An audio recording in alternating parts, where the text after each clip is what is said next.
for today. We're talking The Good Wife, Season 4, Episode 10, Battle of the Proxies. I am one of your hosts, Tracy. With me, always a good girl, Oh Marissa my God. Garza. Marissa, you good? I'm good. Jason, are you good? I'm good. I'm a good boy, that's for sure. Oh, good. I mean, yeah, that wouldn't be cringy or weird to say in any capacity at all. But yeah, we're good. We're all good here. Everyone's good. We're good. Grace is a good girl until the very last moment. Oh boy. I We'll talk can't about it even, we'll all. talk about it. We'll talk about it all. Before we get into everything in this episode, we want to remind you of some free and easy ways you can support this podcast. You can do that by reviewing, rating, and subscribing wherever it is you are watching and or listening. It helps us get into the eyes and ears of more people that would like this type of content. If you want to just chat with us about the show, you can always email us at thegoodpodfeedback@gmail.com. And if you'd be so kind, we do have a link at buymeacoffee.com/goodpod. And if you go there, you can donate sums small and large. It'd be great, to have that. We are a small podcasting business. We are around the Thanksgiving Christmas time. So if you're thankful for us, or maybe want to give us a little gift, I think that you can do that there. So yeah, now that we've got that out of the way, Marissa, let's go through the episode. All right. As you mentioned, this is Battle of the Proxies because we have a very interesting situation going on. There was a murder. Colavito, Brandy was Randy murdered. Colavito. Was murdered at Altarama, aka Lollapalooza. Like they really tried. Really tried. She was murdered at Lollapalooza, and then, well, Altarama. I don't want to get sued. Murdered at Altarama, and then her body was dumped in Minooka. Okay, Minooka is mentioned 800 gazillion times in the show. It's about 2 hours southeast of Chicago. Just for your Illinois geography thing, and is also the birthplace of, I just blanked on his name, but the guy who played Ron Swanson. Oh, Nick Offerman? Nick Offerman. Yes. If you watch if you look for it, he did a reading of the community calendar of Minooka with Stephen Colbert. Oh wow. That's fun. Yes, it's close by, but not too close by. But what makes this interesting is, yes, Brandy was one person that was murdered, but there are two people being charged with this murder. One person in Chicago and one person in Minooka. So we've got Will and Laura battling it out in Chicago, and then we've got Alma and the state's attorney there, and Judge Murph battling it out in Minooka. We found a way to get Judge Murph back into our lives. I think we both enjoyed Murph back when our people were defending Cuesta in his little issue. So we were like, I wonder how we're gonna get Murph back. I would love to see Murph in his own court, because in the Cuesta thing he was like I forgot what it was called, but it wasn't an official judge capacity. He came in as a special judge. So it was like, I wonder what Murph's going to be like in his own space. And now we got to kind of see it. I thought Murph was a little more toned down than he was in the other episode. But he's like in his home base, Yeah, like, he's comfy. Yeah. In the Chicago trial, we've seen this judge as well. She was the judge that held out for Will and gave Will some time to make something happen for him. I think, if I'm remembering correctly. I feel like she's the very liberal judge. Yes. She is on the side of most defenses, and will kind of try and bend the rules as much as she can without breaking them for causes that she feels are good. I'll say that. Yes. Yeah, I feel like she would be the closest to what Diane might be if she was a judge. Good call. Yeah, I like that. She's told Will, hey, you're going to try this case, but you cannot talk about what's going on in Minooka at all. You can't talk about the guy. You can't talk about Minooka as a place. Don't even bring it up. And there's a conversation up at the bench where Laura's like, he's trying to get a mistrial here. That's what's going on. And the judge is like, cool, well, I will hold him in contempt and fine him $10,000 if he does that. But if the man in Minooka is convicted before this trial ends in Chicago, that evidence may be presented to the jury for their consideration in this case. Yeah, because Will has been trying to delay this case because he wants the other case to wrap up so that if that guy is found guilty, then you don't have to worry about this case. Because as soon as we tell the jury that someone's been found guilty, then obviously they're gonna be like, well, I mean, he was the other guy's found guilty, so our guy's not guilty, right? So that's what Will has been wanting. Will's been waiting for this. Will's been delaying all he can. These two people, the guy that we are in Chicago is, I guess, the guy that went with Brandy Brandy to the concert. This person that's been accused in Minooka is Brandy's ex-boyfriend. with So they stalker tendencies. stalker vibes. So they both have kind of motives and means to have done this. So it's a very kind of like who done it aspect to this, which I really, really enjoy. I love the puzzle of it, of figuring out like who did it and how they did it. Shout out to Elsbeth that doesn't really do that, but whatever. Yeah, Still a yeah. little mystery for Elsbeth at least. But I love cases where we have to like find a result and that we don't really know what's going on until closer to the end. Yeah, I also like it because throughout this case, it really does remind us that while lawyers are fighting for justice and things like that, at the end of the day, defense lawyers got to defend their clients no matter what's going on. And so having these two people tried for the same thing in different places kind of adds to that conversation as well. So Will's doing his thing there. Alicia is out in Minooka, and she's trying to help the state's attorney there because, again, if that case gets called or that guy gets found guilty, Minooka Man is what I'll be calling him throughout this entire thing. Man. If Minooka Man gets found guilty, then Chicago Man is off the hook. So Alicia's trying to help, but the state's attorney doesn't want any help. He's like, not from these big city people. So Alicia calls Will, and Will's like, okay, he's gonna want our help. Tell him to look into clay loam because that is the type of soil that was at Altarama, and that was just look into it. And she writes this down. Alicia writes this down, and she's going to write a brief on it. It comes into play in another storyline in a minute, but clay loam, big part of this whole thing. I do like how Will and Alicia talk on the phone, and they're comparing notes. She's like, "How's it going there?" He's like, "It's going all right, but I wish you're here to handhold the client, and also me, Alicia. I wish you're here to handhold." Well, I don't know, hold my Jason. hand." We Yeah, will discuss this through our conversations, but there may be some vibes going other ways now for Will. I yeah, don't very know. true, very true. But I thought it was interesting how like they every time they have like a little tender moment, I'm just like, oh, is this like what is this? He's like, I wish you were here to handhold the client. It's like, oh, we wish I was here, huh? Okay. She's like, I'm sure you're doing a fine job, Will. He's like, oh, I'm not sure. I taught you how to hold hands. Yeah, tad bit of flirting, tad bit of flirting. Back in Minooka, the Grundy County evidence guy is on the stand, and he basically says that there was a shoe impression that was identical, one that was found at the Altarama site, the murder site, and one that was found at the Minooka, where the body was found site. And they said, well, these shoes match Minooka Man, so that should be it.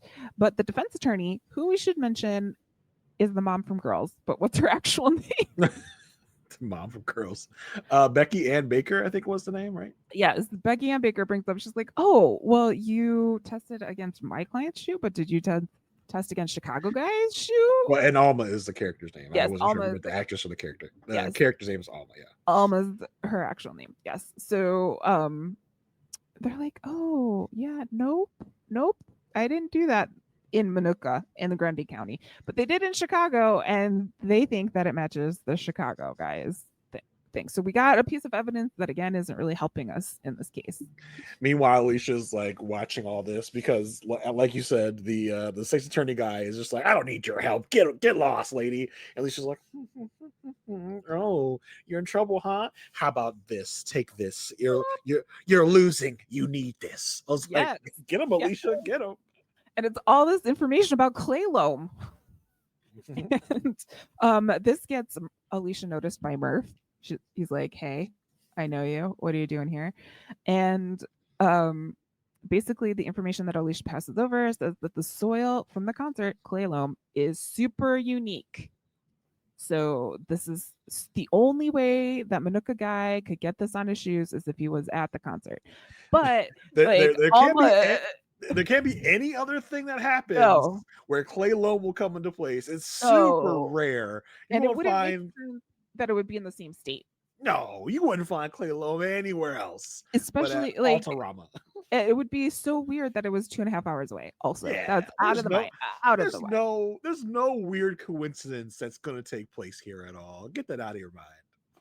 Yeah, and in this, Alma reminds us, but like Manuka Man didn't go to the concert, so how could he have gotten this mysterious rare clay loam on his shoes? Right. Then we meet Brent Clausen from OLS Security on the stand in Chicago. He is very proud of his company because the first thing he does when he is identifying himself, he's like, Brent Clausen from OLS Security. We are first and we are fast. Now, a couple times throughout this questioning of people, I'll be like, this guy did it. This guy killed Brandy. I was like, I'm sure this guy killed Brandy. I'm sure of it. But you know, whether I was right or wrong, we'll see. But I was like, because I was like, maybe it wasn't, maybe it was neither of those two guys. Maybe it was someone else. And this was the first guy. I was like, this guy's suspicious. He's security. He quote unquote saw her going into the woods, and then she just disappeared. Right, guy. Right. Yeah, and I was also really trying to place like there really aren't any woods around Lollapalooza. I'm just letting you know. But yes, his whole thing was like I saw this man, Chicago guy, there screaming or talking to the defendant, and Brandy was screaming. Brandy was like all of screaming. And so then after that, I ran into the woods, couldn't find her, and was like, oh, okay. Well, did you get these earplugs from the venue? It's like, yeah. Okay, cool. Can you put them on? I'm gonna have my colleague go out in the hallway here and just yell, and we're gonna see if you could hear her. So Kalinda goes out there and she's like, I'm not getting murdered. I'm just screaming, I'm not getting murdered, or something like that. And Brent, in fact, cannot hear her with the earplugs in. This is funny because he puts the earplugs in. Will talks to him from like 10 feet away, and the guy's like, Huh? huh? It's like, oh, he's like, yeah, okay, this is gonna go real well. And yeah, Kalinda does her demonstration. And so it's like, huh, guess my point's proven. Yeah, and this gets Laura's like giving her, she is being like really confident in front of Will. She's doing like the best that she can, but she sees Matan in the hallway and it's like, hey, I'm gonna need some help. And I was like, oh, Matan's still here. Matan still works with SA's office. I'm happy to know that Matan's still running around being Matan and his cocky, arrogant self. So I was like, okay, cool. I'm happy he's still around. He's still here. He's still here. Especially since we've gotten so many people now that work for the ASA's office. We've met two new ones in the last few episodes. Laura and Bucky from the last episode is now part of the ASA's office. So nice though Matan wasn't pushed out. Yes.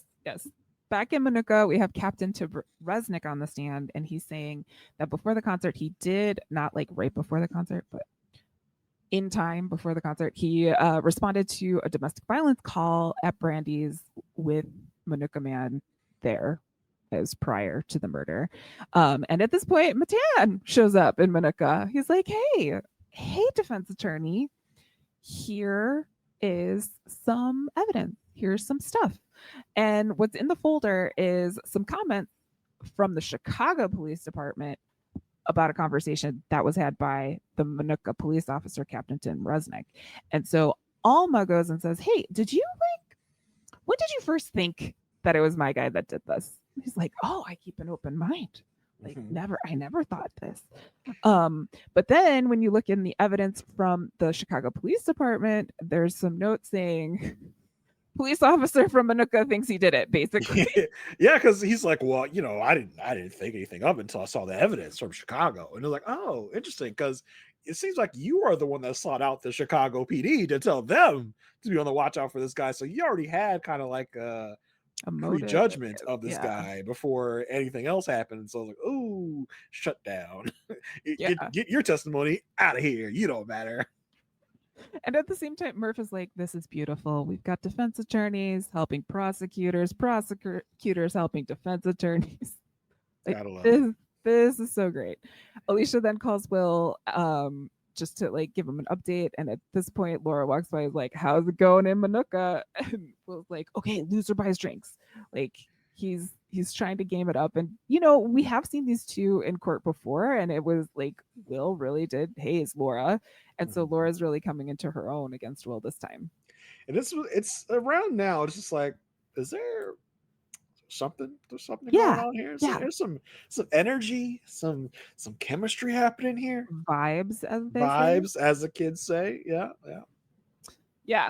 Yeah. Over in Minooka, there's a discussion going on about whether we can admit crime scene photos from the trunk of a car in Cook County. It's like Cook County evidence. This is not in Cook County. Minooka's not in Cook County. It's in Grundy County.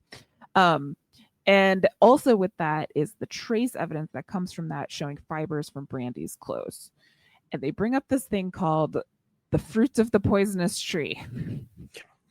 And what that basically means is that if the source, the tree of the evidence, or the evidence itself is tainted, then anything gained, aka the fruit, is tainted from it as well.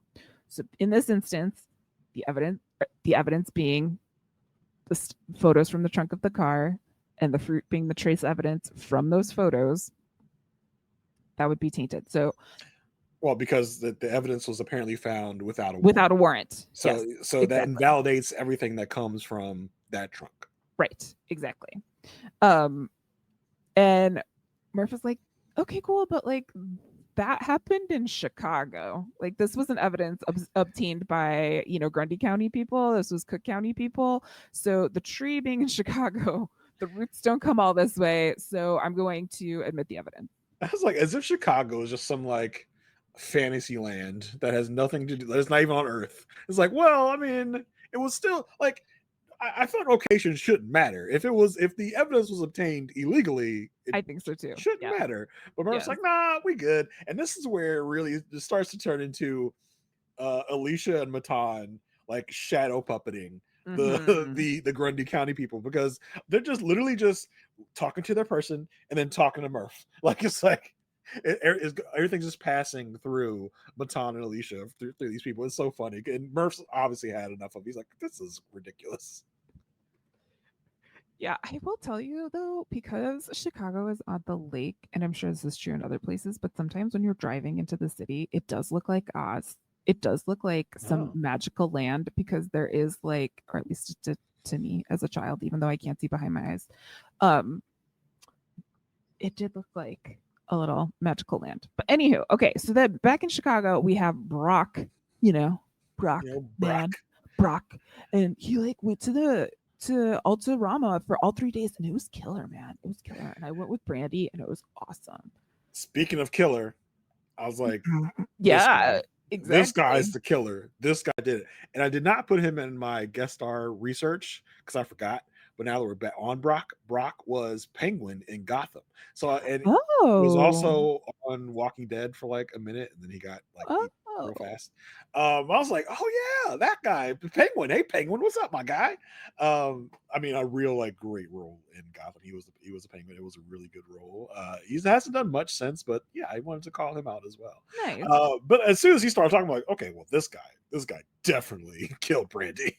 Yeah, and he's on there and he's saying like, I saw a guy with a blanket over his shoulder and then putting it into the trunk. And they're both Laura and Will are on their objections rally again, going back and forth, or volley, more like it, going back and forth. When it comes time for Will to question Brock, he's like, so did you have anything to drink?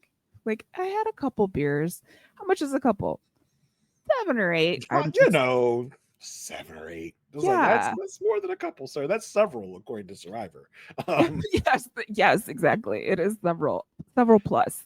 Yeah. And I may have had some pot. Like I don't know. But during his questioning, he brings up the fact that this blanket had a mountain on it, and Will's doing his best to say like, "Oh, isn't that convenient that you're just bringing this up now?" Brock is like, "Well, I remember it now, so now we're looking for a blanket with a mountain on it." Yeah. And Will's moving at this point to have Brock identify someone else. And Laura cuts him off at the pass and says, "Can I approach the bench, please, Judge? We need to have a conversation here."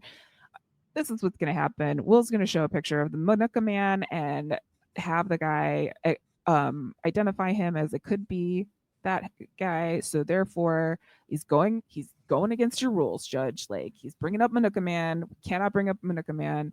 And Will's like, well, uh, okay, No, it yeah. was so funny because first of all, for her to call him out like that, like to tattle to the judge, basically like judge, he's gonna do something bad. He's gonna do something you told him not to do, and for Will, because she's like she's gonna show you the picture of Manuka, and he's gonna like have the witness misidentify this guy as the murderer. So then Will's gonna be like, aha! Like Will's gonna pull one of his old tricks. Will's gonna be like, aha! You see, he just identified the man in Manuka, so he could not be my client. Ha ha ha. Laura cut his ass off in the past. Like, nope, nope, nope. Will's like, what? What? No. Judge, I was not gonna do that. That was not. How could you accuse me? And Laura's like, so that photo over there that you're Well, about to present is not and, the Manuka guy. It was like, oh, here's the thing, right? Like, and it was also so funny because he's like, this is outrageous. yeah. It was just so bad. Like, what? No, get what? No. It's basically like this is the white version of like, see what had happened was like, and so it was like, yes, okay, I was going to do what she just Well, said. and then he like continues. He's like, yeah, but judges like the jury doesn't know that there's another guy out there, and I need to like let my guy like give another guy for my guy. And she's Just like, legit yeah, I starts. know. The You're man, like $10,000 in the hole now. yeah, the man starts just whining. But judge, you won't let me mention the other trial, and they have to know, judge. Why won't you let me? She's like, okay, bro, $10,000 for your troubles. Boom. I see, and obviously $10,000 is nothing to Will. He's just like, oh, 10,000. Me, Well, I'd be on the floor in a ball crying. Like I well, now owe someone just $10,000 just like that. I'm assuming. I don't know. If I were a lawyer, I would have a contempt of court fund that I have just in case. I mean, Just but in case I it's still get. Oh $10,000. no, Like, yeah, exactly. No, I'm not saying it's any like chunk of change, but like not a small chunk of change. But I just am like, I just often wonder about that because Will gets caught in contempt a lot because he's always pushing the edge. So like he's got to have like a finance guy that's just like, okay, you're allowed 3 contempts this month. You know, if you pull back, then maybe next month you could have 5. Um, I do like when walking away from the bench though, Laura calls Will out and says, "How's it feel to be so predictable?"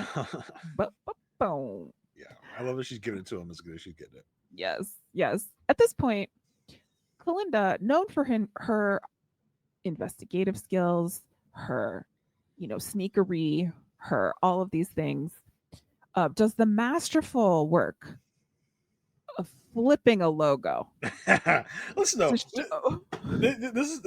this has happened with Glinda before. Glinda would be bomb at one of those like find the differences puzzles. Like Yeah, find totally. find the 5 differences. She is a very perceptive person. We've seen it before. You've seen her look at something like, oh, it's this, and this thing. And this is obviously one of those like, oh, okay, yeah, if you flip this, it looks like a mountain. There you go. You got your murder. Boom. Yeah, It's our well, guy. because like the logo of Chicago Guy's workplace is works for like a water treatment plant or something like that, and it's a W with a wave at the bottom, and if you turn it over, it looks like a mountain. So this was like the contribution. It's just like, okay, our guy is guilty. Like this is what it is, and Alicia's like, well, what are we gonna do now? And Will's like, we have to represent our client with zeal, like zealfully. I forget how he said it, but like we have to continue to represent our client. We don't have to like it, but that's our job. Like that's where we're at. And this goes back to like Alicia's like first season, Alicia, where she's like, but the law, what do we do? And here she stays with it a little bit more. Well, yeah, because she at this point, like she's in a quite a quandary because now she's put in a position where she still has to help the Yeah, SA County convict a man that they now yeah. have good reason to think is innocent.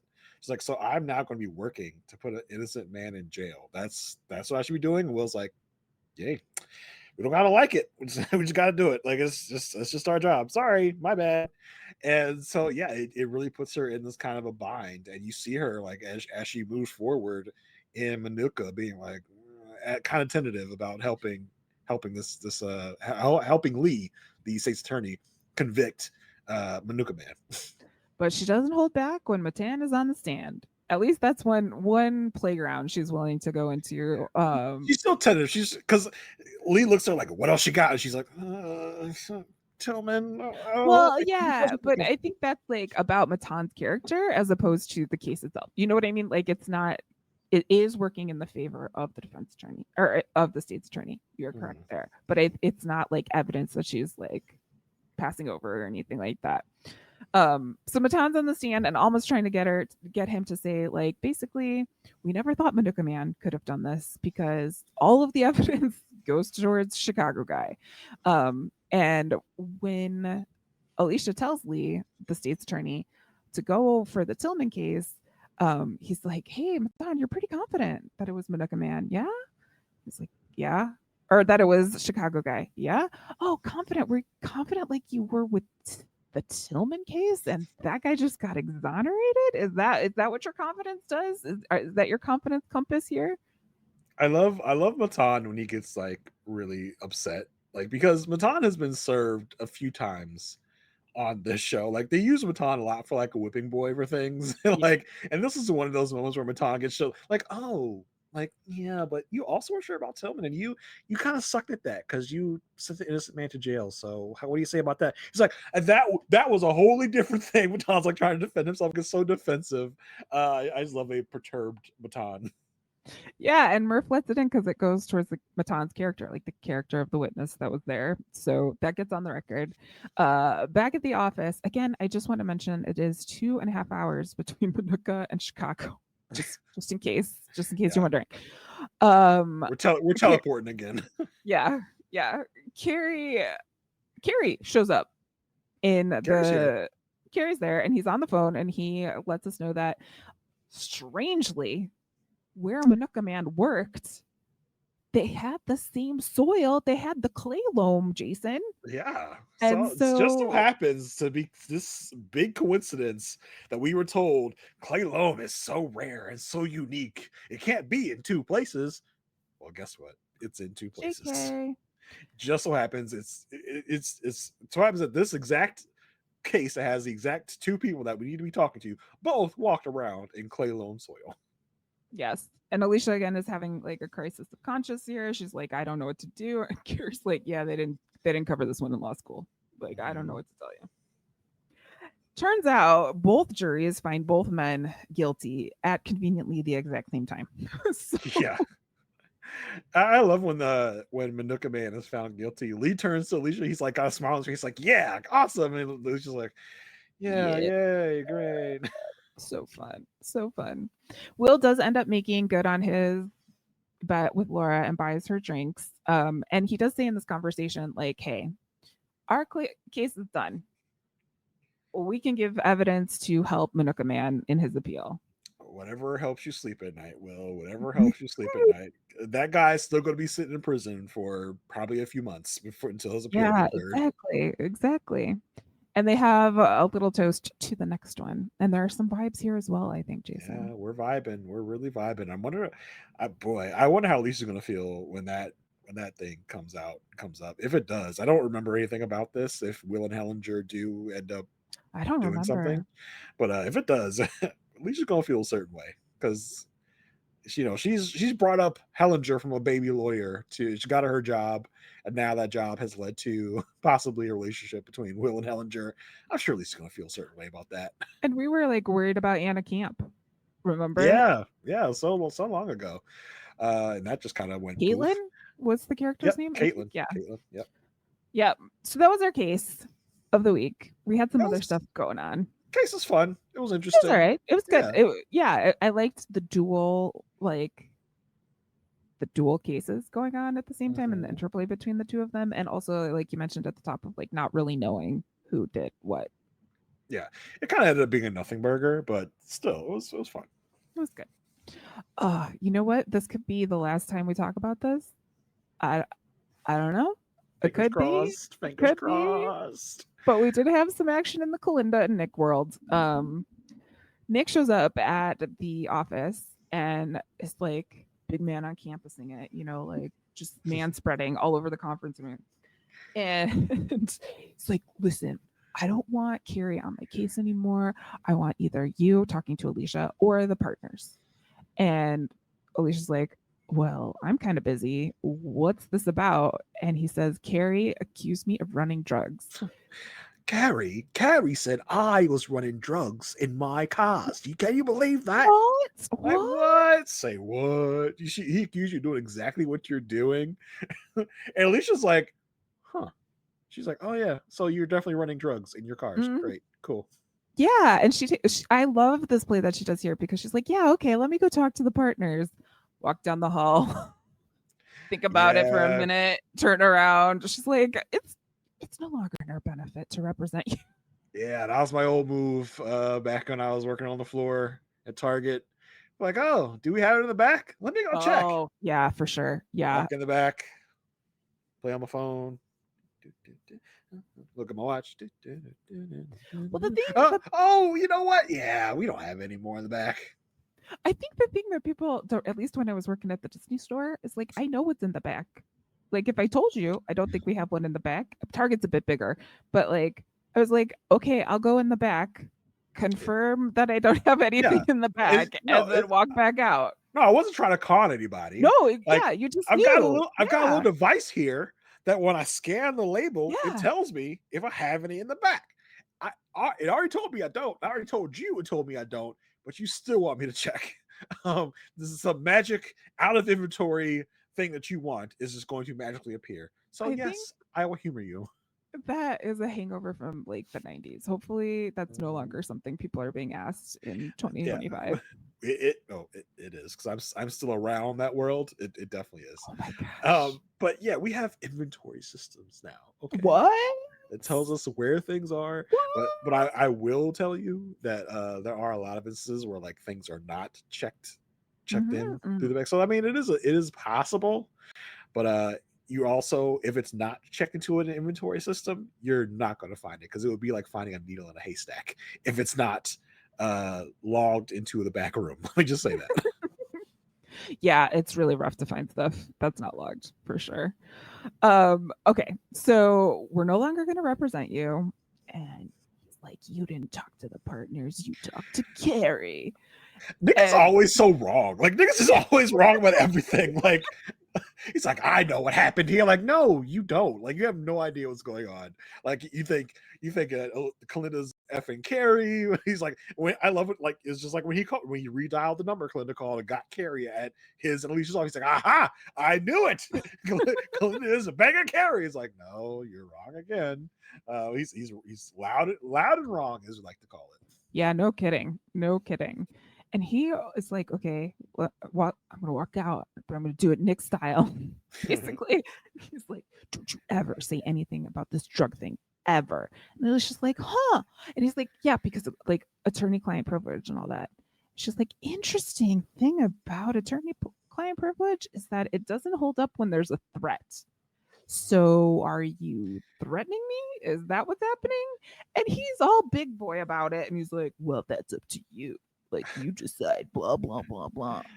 Nikki loud and wrong. He's just loud and wrong again. Yes. I know about attorney-client privilege. It's like, well, actually, you don't really. Because if you did, you'd know this thing.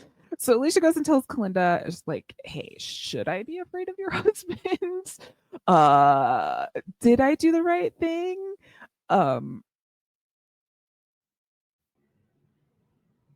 This is probably about the 5th or 6th time Alicia has asked Kalinda, is your husband dangerous? Should I be afraid of him? It's like, okay, I think you've already had the vibe. You already got the idea.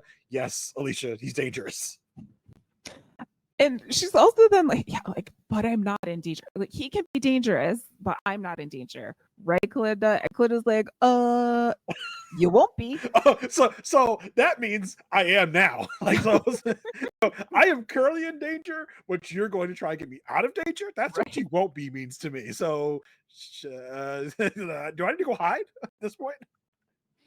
Yeah, Kalinda decides to then take this into her own hands and does very Kalinda things. She finds like a van or something, gets in a van and goes to visit the tow yard and basically sees Bill working on a car and decides, "Hey, I know what'll get his attention.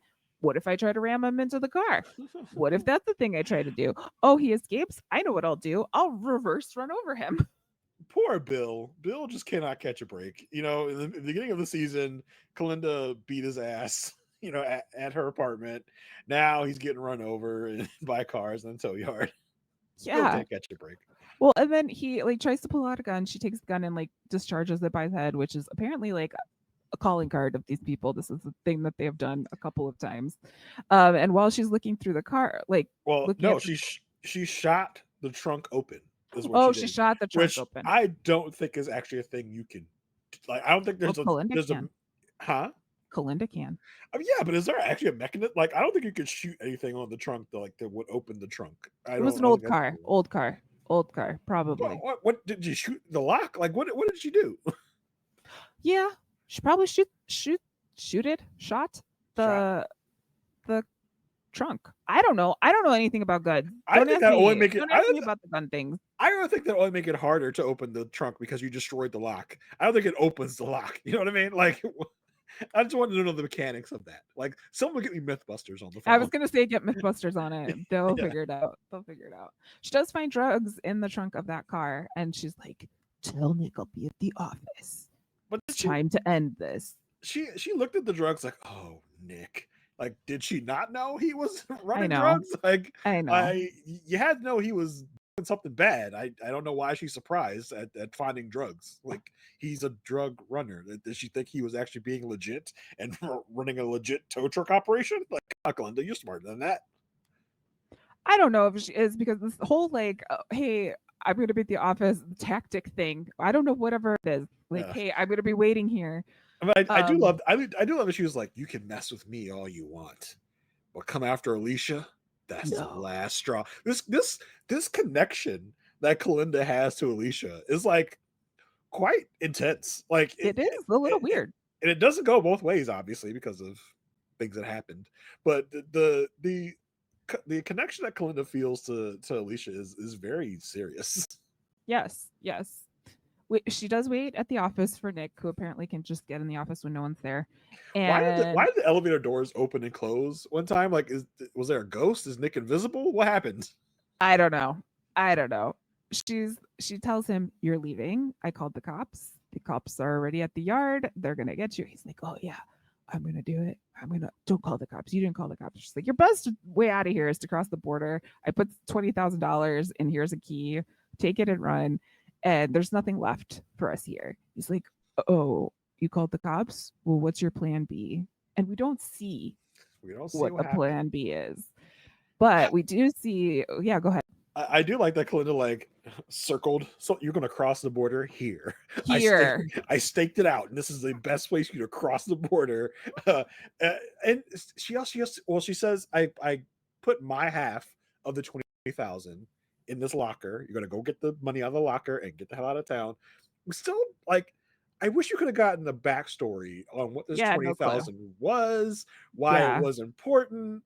Like I guess I can assume that this is some money that she took when Nick went to jail, and that's what And I'm he assuming.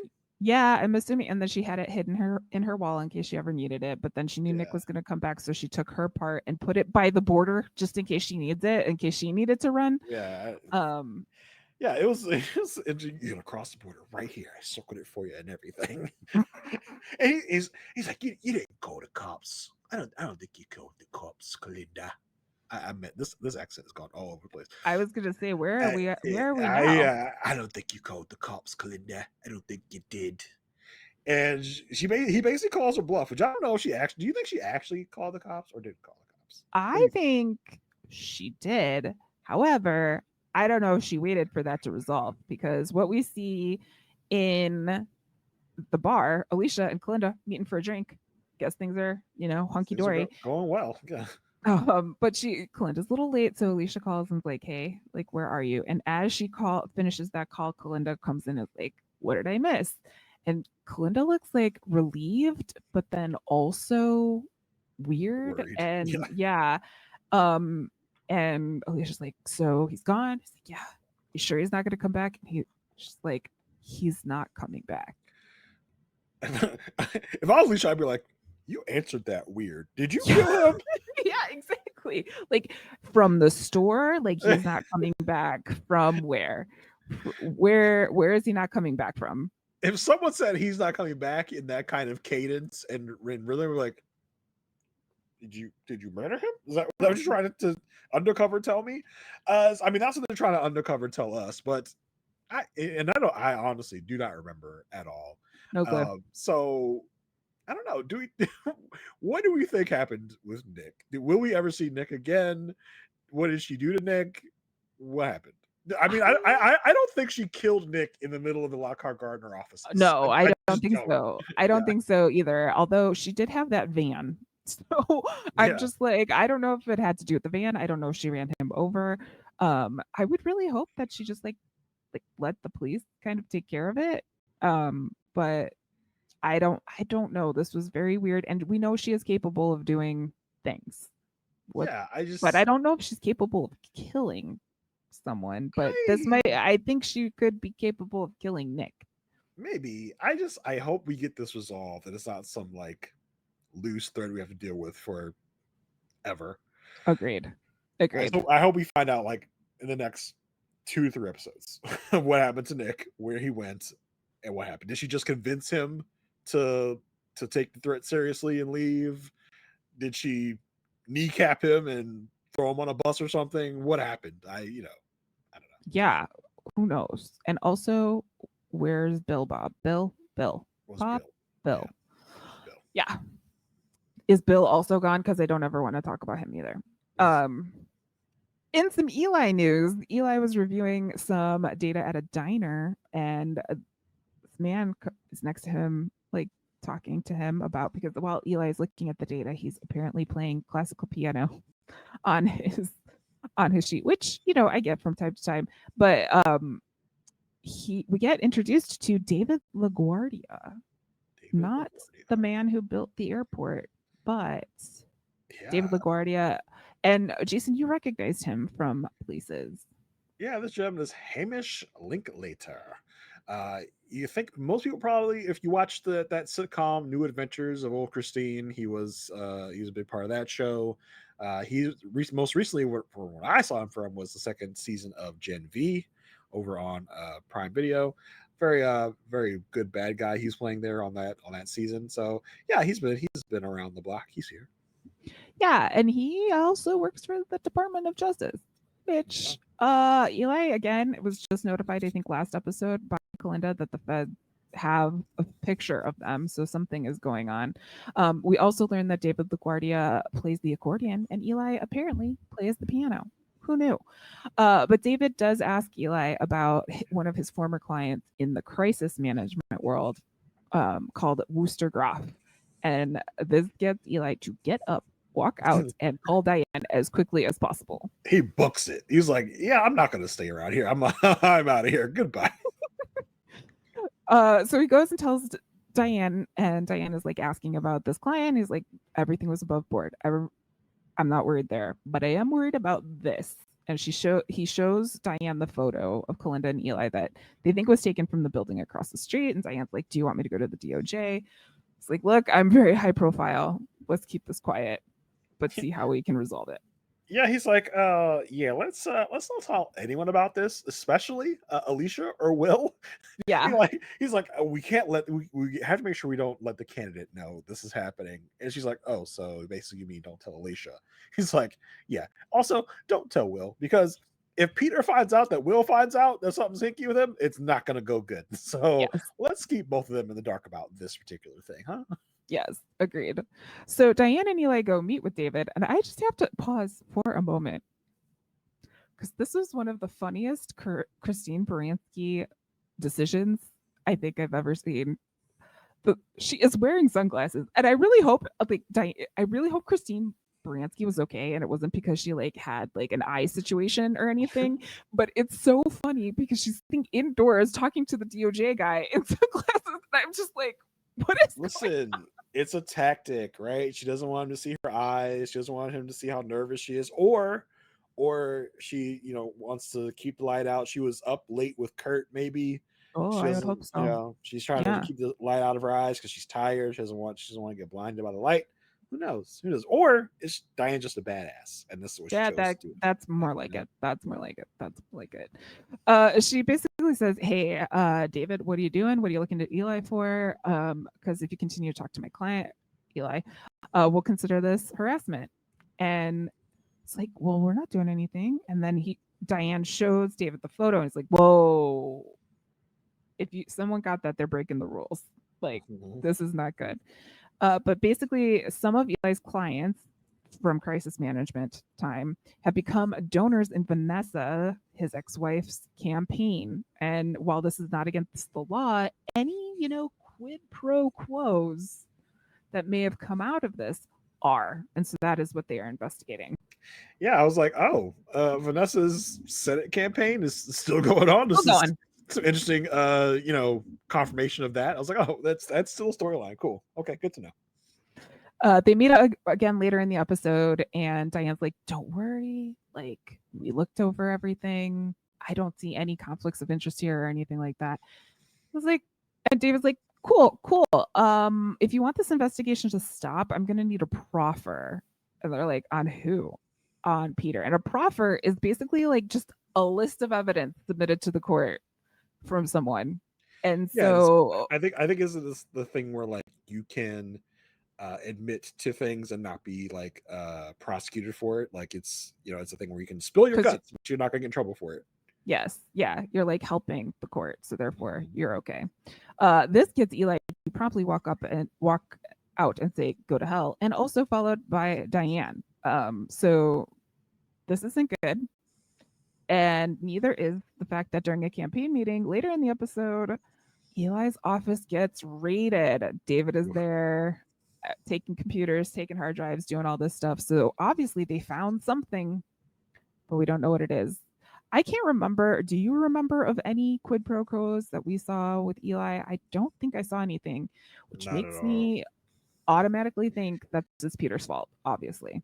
Well, I don't know if there's any there or what evidence they have that triggers this raid, or if it's I think it may even be that thing where like you didn't do anything wrong, but you still don't want anybody raiding your stuff. And be like, Right, right. what could they find that they might misinterpret, or something that might look fishy? So that's probably where, like, I don't know if Eli actually did anything wrong for him to be like so freaked out about, but it's still not great or fun to get your stuff raided.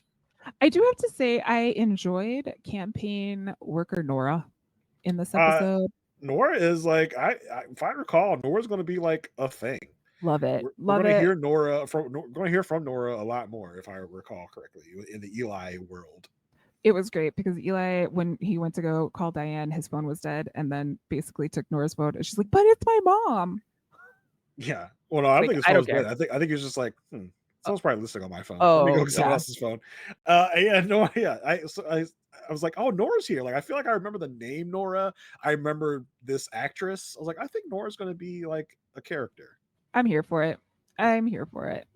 Unfortunately, this episode did have some family stuff in it, but fortunately, Oh, it was bummer. hilarious. Bummer, Ish. man. Yeah, It was it was fun. It was interesting because I mean, it's almost like a big check-in for the kids. Like, hey, we want to remind you of some of the storylines around the kids, what the kids are up to. Just a check-in.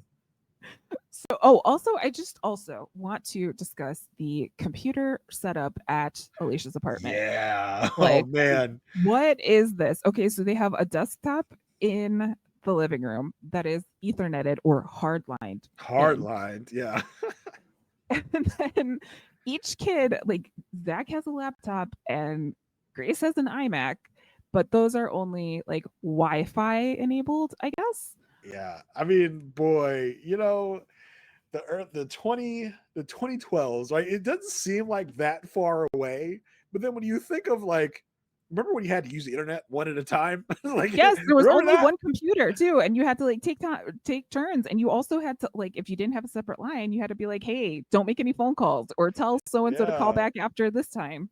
I mean, this is obviously like a DSL sitch. It wasn't even like we're out of dial up now. We have DSL, but we still can't, like, Wi-Fi is still kind of like a newish thing. We're still trying to figure it out because We're currently on Wi-Fi 6. Like that's the world we're living in. This is like Wi-Fi 0.05. Like yeah, it's like, oh, this new innovative thing called Wi-Fi. You can get internet without any cables, and so it's still new and it's not working right now. So Zach's gonna need the hard line because there's only one hard line in the house, and we need that hard line.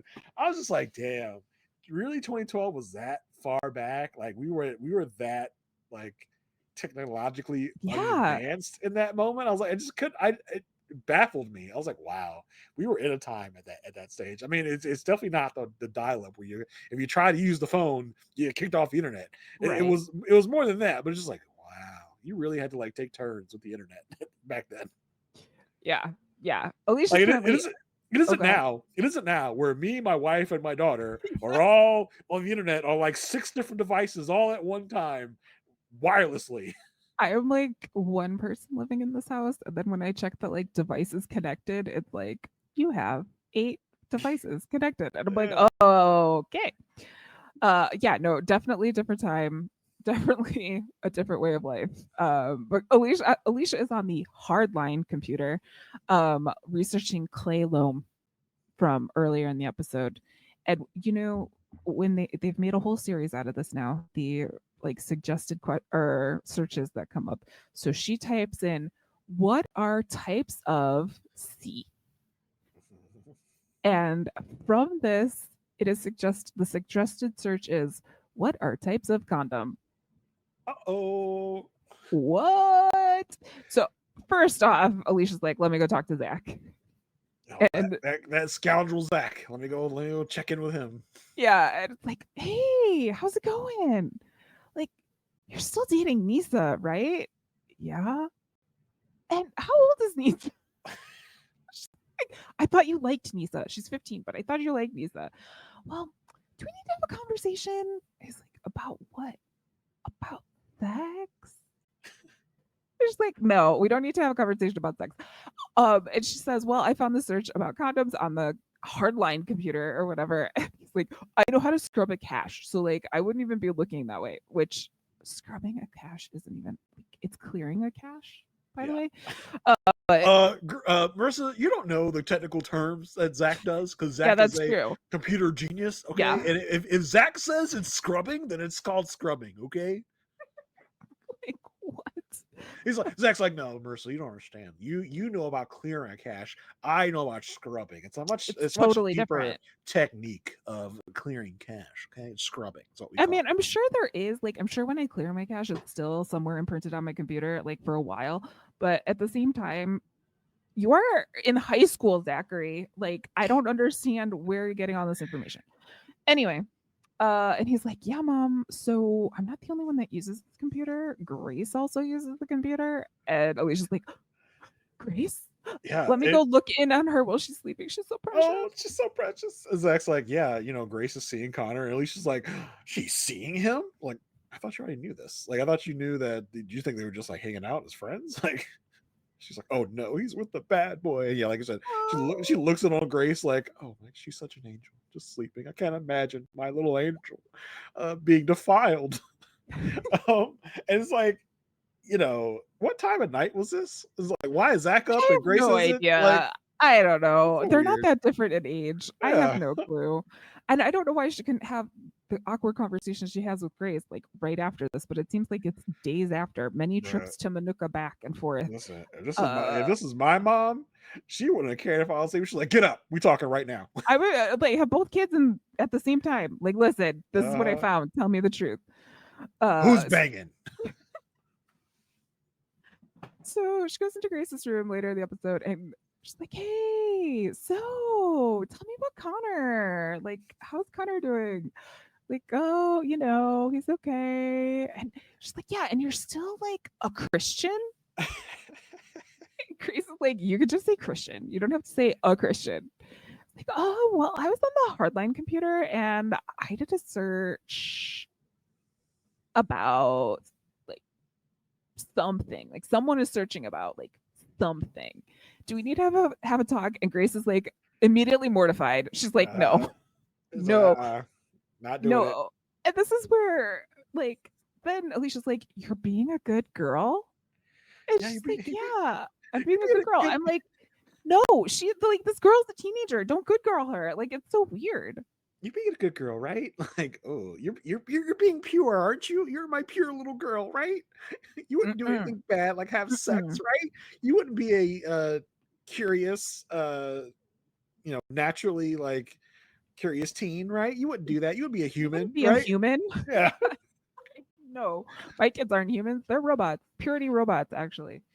Then we see a scene later, and I don't get this, Jason. Hopefully, you can help me understand. I don't know either. I'm like, what?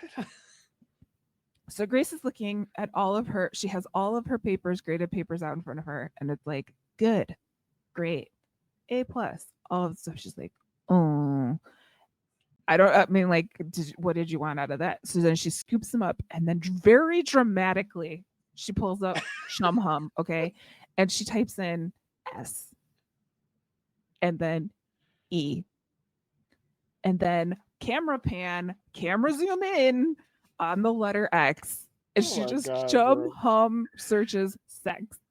Bruh. So this is so weird. Because like I said, she's looking at all her grades. She's like, yeah, I'm a good girl, like mom said. I'm having good grades. But you know what? Bad grace is about to come out. S-E. She literally looks back, like to make sure no one's watching her. Like, here we go. I'm gonna do it. I'm gonna hit the X. Here we go. X. I Which is gotta like tell you, the worst search to put in there. it's like what are they trying to tell us is going to come up? Like it's as if if she hits X and enter, like just the world of porn is going to open up Well, on this computer or something. Like what is she going to find? Like she's going to find the definition of sex if she Googles sex. Like I was gonna say also she should be having like health classes, but I guess they go to a private school, Catholic school, so maybe they don't. I don't know. But like live on the podcast. Let me see what what? happens if Oh no. I Yeah, Google you can do sex. it. Well, Sex. are you I don't want to know what comes up on your personal signed into Google search about sex, Jason. I'm just Like going to hit enter. do incognito, do It's too late. incognito. It's too late. Let's see. I have Reddit. What is the real purpose of That sex? makes sense for you. Cora. What does that make sense for me? You're always on the Reddit. Cora, what does sex mean to you? The Asexual Visibility and Education Network says, why is sex important to you for sexual partners, Hmm. friends, and allies? I have a Wikipedia on sex. Yeah, Another but this is Reddit. 2025. Okay, this is Yeah. 2025. We did not have the index search that we do now. Do now in 2012, and also like I'm assuming there would be some biology lesson that comes up, but also there were all those weird chat rooms and all the weird stuff. Yeah, Like, I guess it's just like, oh my god, I'm gonna do it. I hit the X, as if she's just like transported to this portal of like debauchery debauchery. when she hits that X. It was so intense. It's like unneedingly intense. But yeah, what was the thought process of like, look at all these great grades I had. Let me go mess it up by getting pregnant or something. Like Yeah, what is going on? I guess it was the like I'm too good of a girl. At first, like when I watched, I was like, you're so bored getting good grades that now you need to like Yeah. learn about sex? I don't. My mom thinks I'm too good of a girl. I'll show her. I'll look up sex. Okay. Yeah, A that way to was be really weird. educated, Grace. I'm not against like kids are curious. Like they should look stuff up. Well, But especially like, if your yes, mom refuses to have exactly. sex talks with you, you're going to Yeah. then be like naturally curious and seek it out from other things.